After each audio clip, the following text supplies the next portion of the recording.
With Classic, fast approaching here. Name reservations have gone live. I don't know if you guys have heard about this, but we're getting our first glimpse into the interest with real numbers with these Classic servers. And it's not really a surprise to anybody that's been following, the interest in the possibility of a private server for a Classic server for World of Warcraft, a vanilla server. But the interest has exploded, and with the servers that they provided being kind of low in number, the initial number was 4 North American servers for PvP.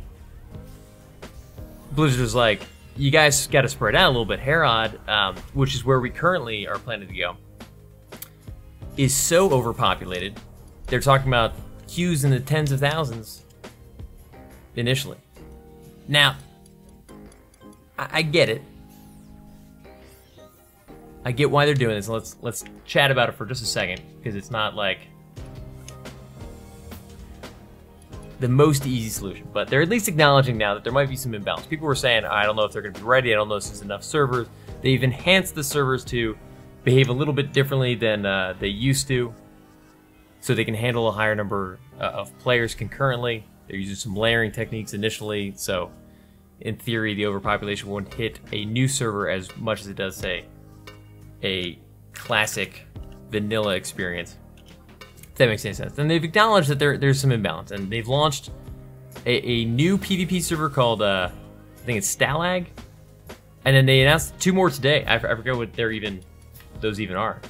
What they're concerned about is if they introduce, say throw out a number, they've got 4 right now. If they introduce 20 servers, those 20 servers might be populated the first week, 2 weeks, month, 6 months, whatever.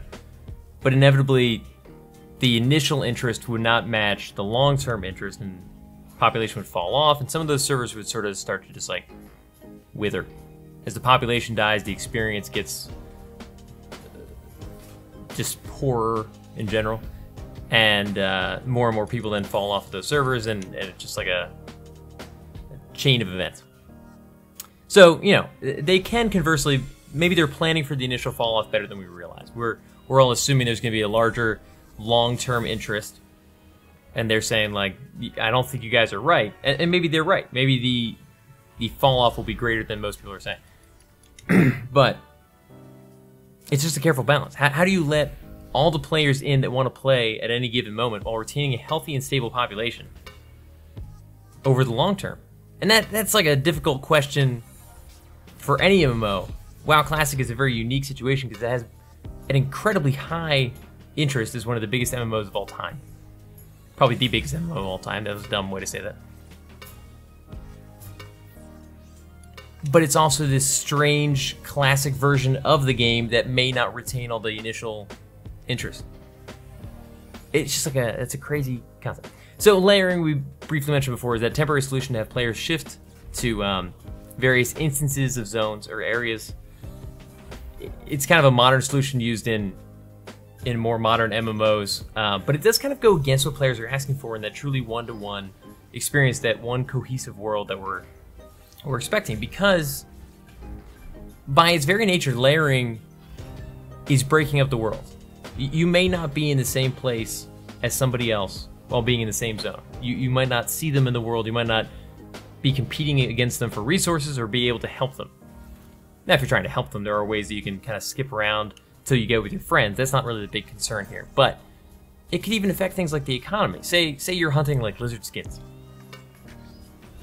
and you're fighting against 4 or 5 other people, but there's another layer that has been spun up by the servers automatically, and somebody gets plopped into that. Nobody's fighting for lizard skins. They now have this uninterrupted lizard skin acquisition, and you're using the same auction house. It's a weird economy balance there, and they're planning on turning it off. It's not a permanent solution. It's just a temporary thing to help ease the launch while the interest is highest, and then taper it away as that interest kind of levels out to a more reasonable expectation.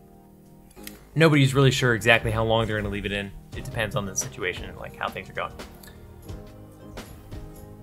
But yeah, I mean, are small changes like that unavoidable? We're asking them to relaunch a version of the game. Technical limitations at all. I mean, they're leaving bugs in because we asked for it. that had one of the roughest launches in MMO history, purely due to its intense fan base interest. People were so excited about it. Modern launches of MMOs have so many tools in place to ease this that launch period. But by their nature, they usually break up the population into like pockets. Similar to layering, there's other techniques, and that's how they handle that. But as players, we're starting to reject that kind of functionality because it fundamentally alters the world. The whole limited resources, everybody's kind of competing and working together in a single world.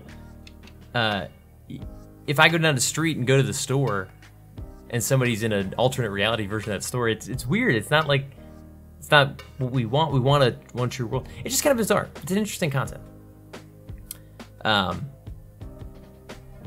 Bringing us all back to which server. Anyways, point being, this is all around the fact that they're launching up new servers and we're trying to figure out where to go. We announced a couple weeks ago when they were listing the new servers that we're going to go to the Herod server. Been a ton of popularity for that because it's not the streamer server. It isn't the server dedicated to Brazilian players, and is not the Spanish-speaking server either. I think those are the other two. Those broke up just to have like a cohesive community speaking various languages. People tried to gather together on a single server. And so Herod became like the PvP, not streamer server for primarily English speakers. And that's the one that Blizzard is primarily using as an example of like, oh my gosh, it's way too high. You guys are never going to get into this server. So it's made me question, you know, do we want to join the other servers that they've opened, specifically Stalagg or maybe one of the others? And the risk there is that if we join one of those and ends up not being as populated, then it's like, well, why didn't we just stick on Herod and survive that rough first week or two? I just don't want it to be a total mess. Like where every zone is this PvP explosion because there's so many people that you can't even like do anything. And maybe that's an overreaction, but that's my fear. Is that it's not a true classic experience. It's a cluster of as many people in a small space as possible just murdering each other. So, I don't know. That's what I was gonna raise. I haven't really decided. I'd be curious on your thoughts. I mean, likely they're all gonna be massive. Let's be real. They're all going to have a huge population at launch because there's just so much interest. And I don't think Blizzard really truly understands the level of initial interest. Or they're just really trying to play a little more defensively and they're saying, we're not gonna open up more servers. This is how we're doing it. We'll see. But yeah, I mean, some of the forums about Herod, they just want these large zone-crushing PvP battles that shake Azeroth to its core, and that sounds neat, it really does. But at the same time, I just want a healthy population that allows for and encourages some healthy PvP and a legitimate leveling experience. That's what I'm looking for. I want a WoW classic experience. I don't want like a finally the PvP gates are open again. Let's destroy some zones. Hey everyone, just as a note, we did decide following the recording of this video to move the Hunt for Games server to the Stalagg North America PvP realm. So definitely check us out there if you're interested in joining us. Apologies to anybody that have created characters on the Herod server in preparation for the launch. It just looks like that is going to be kind of a mess. But yeah, as I mentioned before, definitely join the Hunt for Games Discord and the WoW Classic channel, specifically to get updated with all the latest news. But we will be starting on Stalagg. I'm pumped about it, excited, definitely hope to see you guys there. But it seems like it might be a little bit less of a crazy population, which hopefully allows more of us to get in during those initial couple weeks when things are a little rough. And while we're at it, just as a question to you guys, is this something that Blizzard could be handling better? Do you guys think it's something Blizzard could handle better? Or are they being smart? Are they being smart to being slow to increase the number of available servers to limit the long-term number of servers that have to maintain a healthy population? And I guess only time will tell, but... Thanks for watching. If you're interested in more videos like this, think about subscribing. And if you already have, don't forget to click that little bell next to the sub button to get notified when new videos go live. Hit me up in the comments with your thoughts on this video, or come hang out and chat with me on Twitch every Tuesday night at 8 p.m. Eastern Standard Time. And definitely look me up on Twitter or Instagram and Hunt for Games to keep up with what else I've got going on. See ya!